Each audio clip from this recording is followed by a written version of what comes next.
Au cours de la dernière année du mandat de Donald Trump, des dirigeants de la technologie ont été traînés devant le Congrès à de nombreuses reprises. Ni les libéraux ni les conservateurs n'apprécient vraiment les plateformes de médias sociaux et elles sont sur le point d'être réglementées en conséquence.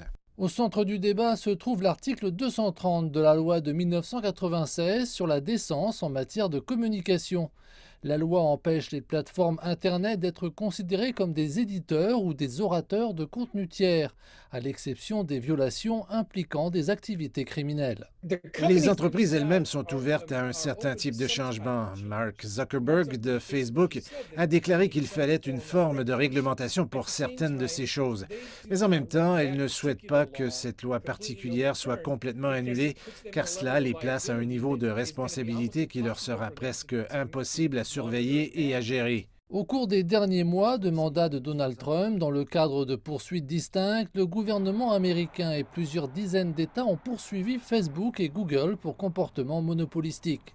Mais cela pourrait prendre des années, voire des décennies, pour s'attaquer aux grandes technologies et à leurs capitaux. Si on ajoute tout l'argent dépensé par les entreprises, on atteint autour de 50 millions de dollars pour toutes les grandes entreprises comme Apple, Facebook, Google. Juste pour mettre cette somme en perspective, Facebook est l'une des principales entreprises technologiques de lobbying à Washington, district de Columbia. Il dépense des fonds de manière à protéger son modèle commercial. Ahmed Banafa souligne une autre manière stratégique dont les entreprises technologiques se tournent vers la nouvelle administration, la bonne volonté.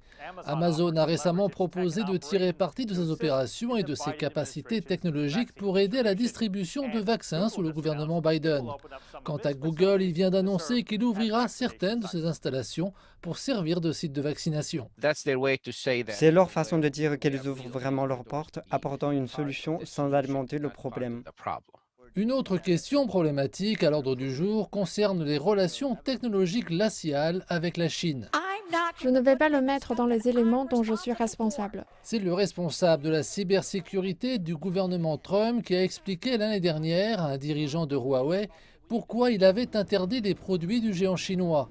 Les interdictions sur les applications appartenant aux Chinois TikTok et WeChat ont rapidement suivi, laissant la résolution de tous ces problèmes épineux au gouvernement Biden. L'analyste en sécurité Greg Spiegel a animé cet événement sur la cybersécurité. Que cela nous plaise ou non, la Chine est un acteur économique très fort dans une économie mondiale et de nombreux produits et entreprises américains en dépendent. Les chaînes d'approvisionnement.